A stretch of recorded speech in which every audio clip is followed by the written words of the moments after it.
मान लीजिए कि एक ही कानून की किताब है, एक ही हाई कोर्ट है, पर ठीक 5 दिन के अंतर में दो अलग-अलग जज आते हैं और पहले से विदुषिता लोगों के लिव इन रिलेशनशिप्स पर बिल्कुल उलट फैसले सुना देते हैं।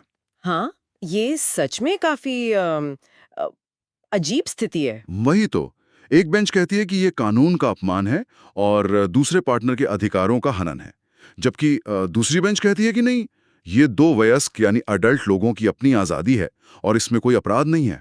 बिल्कुल। और यही कॉन्ट्रडिक्शन सबसे बड़ा सवाल खड़ा करता है। सही बात है। मतलब एक आम नागरिक के दिमाग में सबसे पहला सवाल यही आएगा ना कि आखिर एक ही कोर्ट ऐसे दो नाव वाली स्थिति में कैसे हो सकती है?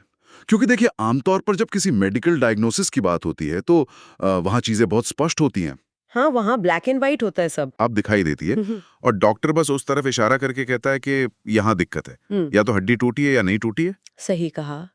पर मेडिकल साइंस और कानून के बीच यही सबसे बड़ा अंतर है। इंसानी फितरत को ना चीजें साफ-साफ देखना पसंद है। हम्म। उन्हें अलग-अलग कैटेगरीज में बांटना अच्छा लगता है, सही और गलत, काला और सफेद। हम्म। लेकिन कानून, खासकर जब बात व्यक्तिगत आज़ादी यानी पर्सनल लिबर्टी हम्म। और वैवाहिक अधिकार यानी मैरिटल राइट्स की आती है ना, हम्म। तो वो किसी एक्सरे मशीन की तरह ऐसे बाइनरी नतीजे नहीं देता। अच्छा। हाँ, इलाहाबाद हाईकोर्ट की ये ताज़ा न्यूज़ रिपोर्ट इसी कानूनी धुंधलेपन, जिसे हम ग्रे एरिया कहते हैं, हम्म। उसको बहुत करीब से दर्शाती है। यहाँ ना एक सीधा टकराव है। सीधा टकराव। हाँ, एक तरफ कानूनी जीवन साथी के अधिकार खड़े हैं और ठीक दूसरी तरफ दो वयस्क लोगों की अपनी जिंदगी अपने हिसाब से जीने की आजादी। तो आज के इस गहन विश्लेषण यानी इस डीप डाइव का मूल उद्देश्य भी यही है कि हम इन दो विपरीत कानूनी दृष्टिकोण को निष्पक्ष रूप से समझें। हमारा मकसद यहाँ किसी एक पक्ष को सही या गलत ठहराना बिल्कुल नहीं है। बिल्कुल, हमें सिर्फ फैक्ट्स को देखना है। हाँ, बल्कि इस कानूनी और नैतिक टकराव के पीछे के क्यों और कैसे को समझना है। अक्सर लोग सोचते हैं कि कानून एक सीधी रेखा में चलता है, एक मैथमेटिकल फॉर्मूला की तरह काम करता है, पर ये रिपोर्ट कानून की अलग-अलग व्याख्याओं को सामने लाती है। सही बात है। चलिए इसको थोड़ा खोलकर देखते हैं। इस पूरी कहानी और कानूनी टकराव को सही तरीके से समझने के लिए हमें सबसे पहले 20 मार्च को आए उस कानूनी फैसले पर गौर करना होगा जिसने इस पूरी बहस की नींव रखी। वहां पर एक्चुअल में क्या हुआ था? तो 20 मार्च को जस्टिस विवेक कुमार सिंह की सिंगल बेंच के सामने एक बेहद संगीन मामला आया था। एक लाइव इन कपल ने पुलिस सुरक्षा की मांग करते हुए कोर्ट का दरवाजा खटखटाया था। ओके, प्रोटेक्शन के लिए। हाँ, उन्हें अपने परिवार और समाज से धमकियां मिल रही थी और उन्हें प्रोटेक्शन चाहिए थी। लेकिन इस केस का सबसे बड़ा पेच ये था कि उस कपल में से कोई एक या दोनों पहले से ही किसी और के साथ कानूनी रूप से शादीशुदा थे। ओ, तो उनका तलाक नहीं हुआ था। नहीं, तलाक नहीं हुआ था। और यहीं पर सिंगल बेंच ने एक बहुत ही सख्त कानूनी रुख अपनाया और उन्हें पुलिस सुरक्षा देने से साफ इनकार कर दिया। वेट, सुरक्षा देने से इनकार कर दिया? हाँ हाँ, क्यों? क्योंकि उन्होंने जो मूल तर्क दिया वो कानूनी और सामाजिक संरचना की गहराइयों से जुड़ा हुआ है। बेंच ने साफ शब्दों में कहा कि आज़ादी असीमित नहीं होती। यानी freedom is not unfettered. Exactly एक व्यक्ति की आज़ादी वहां आकर खत्म हो जाती है जहां उसके कानूनी जीवन साथी के स्टैट्यूटरी अधिकार यानी कानूनी अधिकार शुरू होते हैं। अगर इस स्टैट्यूटरी अधिकार वाली बात को थोड़ा और गहराई में समझें तो इसका सीधा मतलब ये हुआ कि शादी कानून की नज़रों में सिर्फ एक सामाजिक रस्म नहीं है, बल्कि एक ऐसा बंधन है जो कुछ ठोस अधिकार देता है। हाँ, legally binding rights. Right. Bench का पूरा फोकस किसी नैतिक या सामाजिक जिम्मेदारियों पर उतना नहीं था जितना कि इन कानूनी अधिकारों पर था। कानून के अनुसार हर जीवन साथी को अपने पार्टनर के साथ रहने का यानी उनकी कंपनी का एक कानूनी अधिकार प्राप्त है। बिल्कुल सही। तो जब एक शादीशुदा व्यक्ति बिना कोर्ट से तलाक लिए किसी और के साथ लिव इन रिलेशनशिप में रहता है तो बेंच के मुताबिक ये उस कानूनी अधिकार का सीधा हनन है, उस पर एक तरह का एनक्रोचमेंट है। यहाँ जो सबसे आश्चर्यजनक बात है ना, वो यही सिंगल बेंच के फैसले का कोर लॉजिक है।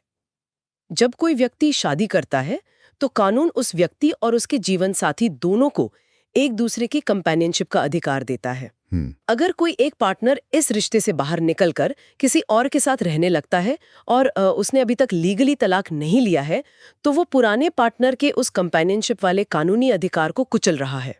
मतलब राइट्स का वायलेशन कर रहा है। हाँ, कोर्ट का ध्यान इस बात पर था कि क्या स्टेट यानी सरकार और कानूनी व्यवस्था किसी ऐसे व्यक्ति की मदद कर सकती है जो खुद किसी दूसरे के कानूनी अधिकारों का उल्लंघन कर रहा हो। और बेंच ने कहा नहीं।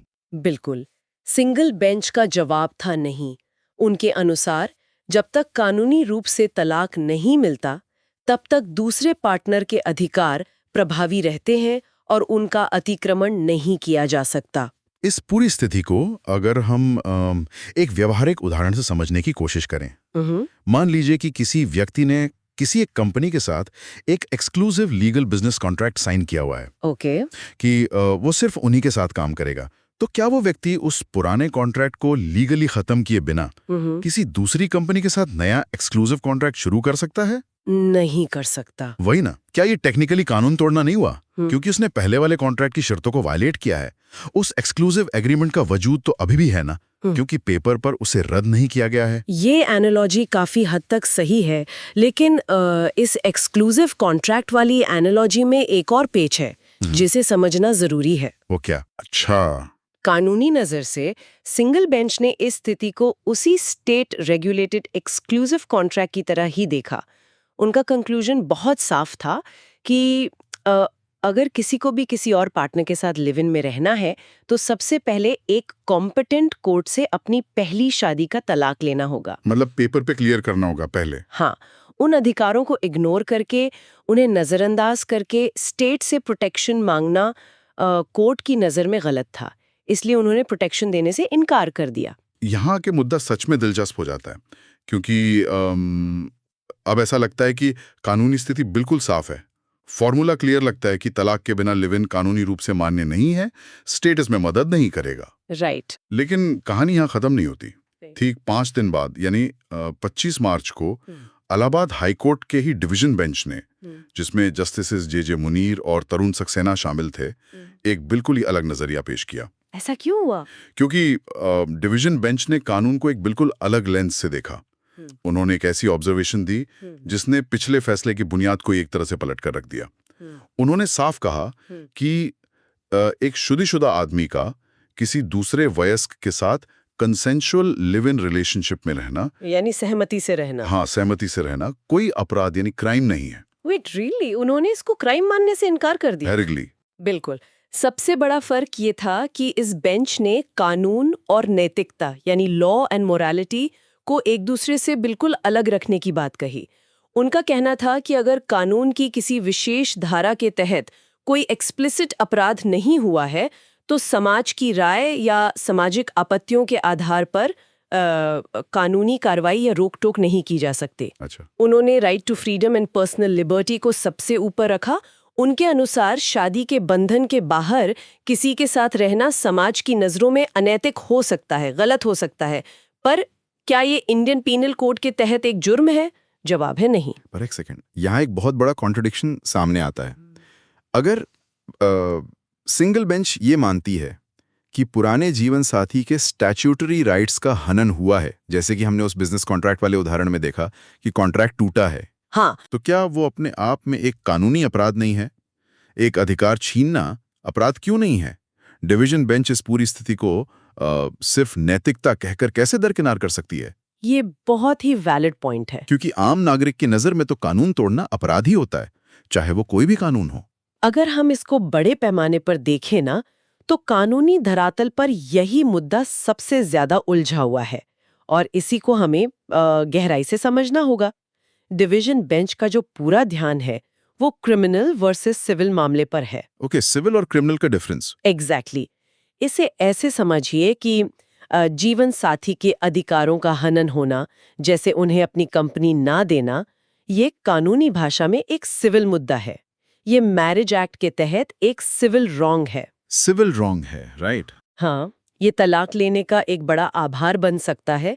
इसके आधार पर फैमिली कोर्ट में एक लंबा केस चल सकता है, एलिमनी यानी गुजारा भत्ता तय हो सकता है, पर ये अपने आप में इंडियन पीनल कोड के तहत एक अपराध या क्रिमिनल ऑफेंस नहीं है। मतलब उसके लिए जेल नहीं भेज सकते। बिल्कुल नहीं। जिसके लिए पुलिस आकर उस व्यक्ति को हथकड़ी लगाकर अरेस्ट कर ले, ऐसा अपराध ये नहीं है। तो इसका मतलब ये हुआ कि बिजनेस कॉन्ट्रैक्ट तोड़ने पर सिविल कोर्ट उस व्यक्ति पर हैवी फाइन लगा सकती है, वो व्यक्ति वो कॉन्ट्रैक्ट खो सकता है, पर उस एक कॉन्ट्रैक्ट को तोड़ने के लिए उसे सीधा जेल में नहीं डाला जाएगा, क्योंकि वो क्रिमिनल चोरी या हिंसा नहीं है। सही पकड़ा। उसने कानून की एक शाखा यानी सिविल का उल्लंघन किया है, पर दूसरी शाखा यानी क्रिमिनल का नहीं। यही डिवीजन बेंच का सबसे बड़ा तर्क था। जब तक कोई एक्चुअल क्राइम नहीं होता, तब तक स्टेट यानी सरकार या पुलिस किसी वयस्क की आजादी को नहीं छीन सकती। कॉन्स्टिट्यूशन हर नागरिक को right to life and personal liberty देता है। जब तक कोई व्यक्ति देश के पीनल कोड का उल्लंघन नहीं करता, तब तक उसकी आजादी बरकरार रहनी चाहिए। सिंगल बेंच स्टैट्यूटरी राइट्स यानी मैरिज एक्ट्स पर फोकस कर रही थी, और डिवीजन बेंच? जबकि डिवीजन बेंच सीधा कॉन्स्टिट्यूशन के फंडामेंटल राइट्स पर ध्यान केंद्रित कर रही थी, जहां आजादी सबसे बड़ी चीज है और बिना किसी एक्सप्लिसिट अपराध के किसी की आजादी पर रोक लगाना असंवैधानिक माना जाएगा। देखिए, किताबों में और कोर्ट रूम की ऊंची बहसों में सिविल और क्रिमिनल का ये अंतर या स्टैट्यूटरी राइट्स और कॉन्स्टिट्यूशनल राइट्स का ये टकराव बहुत रैशनली समझ आता है। एकदम क्लियर लॉजिकल सेपरेशन लगता है। हाँ, पेपर पर तो क्लियर है, पर इन फैसलों को अगर हम जमीनी हकीकत के आईने में देखें तो इनका उन आम लोगों पर क्या असर पड़ता है जिन्हें समाज या परिवार से असल जिंदगी में धमकियां मिल रही हैं? ये एक बहुत जरूरी सवाल खड़ा करता है। जो सुरक्षा के लिए दर दर भटक रहे हैं और जिनकी जान सच में खतरे में है, उनके लिए तो ये सारी बहस किसी काम की नहीं, अगर उन्हें फिजिकल हिंसा का सामना करना पड़ रहा हो। बिल्कुल। जमीनी हकीकत हमेशा इन किताबी बहसों से ज्यादा जटिल होती है। इन दो विपरीत फैसलों की वजह से ग्राउंड लेवल पर हमारे पास प्रैक्टिकल एप्लीकेशन के दो अलग-अलग नतीजे हैं। जैसे कि सिंगल बेंच ने तो सुरक्षा देने से साफ इनकार कर दिया था। उन्होंने उस कपल को दूसरे जीवन साथी के अधिकारों पर एनक्रोचमेंट करने वाला बताकर कोर्ट से बिना किसी मदद के खाली हाथ लौटा दिया। एक तरह से वहां पर सिस्टम ने उन्हें अपने हाल पर छोड़ दिया, क्योंकि वो सिविल लॉ के मुताबिक गलत कर रहे थे।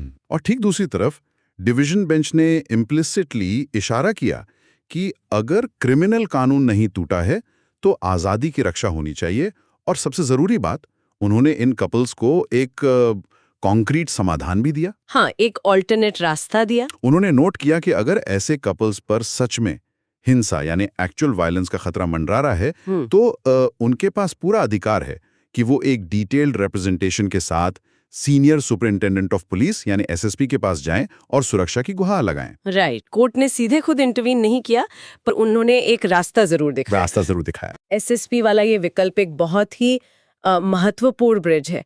इसका कानूनी लॉजिक ये है कि एग्जीक्यूटिव ब्रांच यानी पुलिस और प्रशासन का ये फर्ज बनता है कि वो किसी भी नागरिक के खिलाफ होने वाली एक्चुअल वायलेंस या हिंसा को रोकें। कोर्ट कह रही है कि हम भले ही सिविल लॉ के टकराव की वजह से सीधे रिट ऑफ प्रोटेक्शन इशू ना करें, पर अगर किसी की जान को खतरा है तो स्टेट उन्हें मरने के लिए नहीं छोड़ सकता। सही बात है। चाहे उनका रिश्ता समाज के नैतिक पैमानों पर खरा न उतरता हो, चाहे वो सिविल लॉ में तलाक के बिना एक दूसरे रिश्ते में क्यों ना हो, किसी को भी दूसरे इंसान पर हिंसा करने का अधिकार नहीं है। पुलिस का काम है लॉ एंड ऑर्डर मेंटेन करना और लोगों की जान बचाना। तो इस सब का आखिर क्या मतलब है? सिस्टम के बाहर खड़े एक आम नागरिक के लिए तो ये बेहद कंफ्यूजन वाली स्थिति है। मान लीजिए कोई कपल ऐसी स्थिति में है और उन्हें कोर्ट से मदद चाहिए, तो क्या किसी व्यक्ति की जान और सुरक्षा सिर्फ इस बात पर निर्भर करेगी कि आज कौन से जज साहब बेंच पर बैठे हैं? ये काफी डिस्टर्बिंग थॉट है, पर वैलिड है। अगर कोई एक हफ्ते पहले कोर्ट गया होता तो उसे सुरक्षा देने से इनकार मिलता और फटकार मिलती। 5 दिन बाद एक दूसरे जज के आगे गए तो एक नया रास्ता मिल गया, जहां आजादी और पुलिस प्रोटेक्शन की उम्मीद जाग गई। क्या कानून की ये अनिश्चितता आम लोगों के लिए एक बहुत बड़ी दुविधा नहीं पैदा करती? इंस्टीट्यूशंस के अंदर इस तरह की भिन्नता यानी डाइवर्जेंस दिखाती है कि कानूनी व्यवस्था कितनी सब्जेक्टिव हो सकती है। कानून सिर्फ किताबों में लिखे शब्द नहीं होते। उन शब्दों को पढ़ने वाले का नजरिया क्या है, उनकी जुडिशियल फिलॉसफी क्या है, ये बहुत बड़ा डिफरेंस पैदा करता है। बिल्कुल। एक बेंच सोसाइटी और मैरिज की संस्था को इंटैक्ट रखने पर फोकस करती है, तो दूसरी बेंच इंडिविजुअल राइट्स पर फोकस करती है। एसएसपी के पास जाने का विकल्प एक प्रैक्टिकल जरिया तो है जो इमीडिएट डेंजर से बचा सकता है, पर ये इस मुद्दे के मूल विवाद को हल नहीं करता। वो कॉन्ट्रडिक्शन अभी भी वैसा का वैसा ही खड़ा है। पूरे विश्लेषण का निचोड़ यही निकल कर आता है कि इलाहाबाद हाईकोर्ट की ये दो बेंचेस कानून और आज़ादी की दो बिल्कुल अलग और एक तरह से उलट तस्वीरें पेश करती हैं। हाँ। एक बेंच यानी सिंगल बेंच वैवाहिक जिम्मेदारियों और सामाजिक संरचना की रक्षा करना चाहती है, जबकि दूसरी बेंच यानी व्यक्तिगत सहमति और नो क्राइम लॉजिक पर चलती है। हमने आज इन दोनों ही कानूनी दृष्टिकोण को बिना किसी पक्षपात के समझाया है। श्रोताओं के लिए यह जानना इसलिए ज़रूरी है क्योंकि ये साबित करता है कि जिसे हम सख्त कानून मानते हैं वो भी व्याख्या यानी इंटरप्रिटेशन पे निर्भर करता है। राइट। इन्फॉर्मेशन के इस दौर में ऐसी खबरों को ब्लैक एंड वाइट की तरह नहीं देखा जा सकता। सिर्फ सही या गलत का लेबल लगा देना काफ़ी नहीं है, बल्कि इसके पीछे के क्यों यानी वाई को समझना ज़रूरी है। अंत में सबके सोचने के लिए एक नया और गहरा विचार जरूर उभरता है यहाँ पर। अगर आने वाले समय में कानून पूरी तरह से व्यक्तिगत आज़ादी को सामाजिक और वैवाहिक बंधनों से ऊपर रखने लगे, तो क्या विवाह यानी मैरिज जैसी संस्था का कानूनी और सामाजिक अस्तित्व पूरी तरह से बदल नहीं जाएगा? ये तो बहुत बड़ा सवाल है। क्या भविष्य में विवाह सिर्फ एक रस्म बनकर रह जाएगा जिसका कानून की नज़रों में कोई विशेष अस्तित्व नहीं होगा? इस बारे में जरूर सोचिए।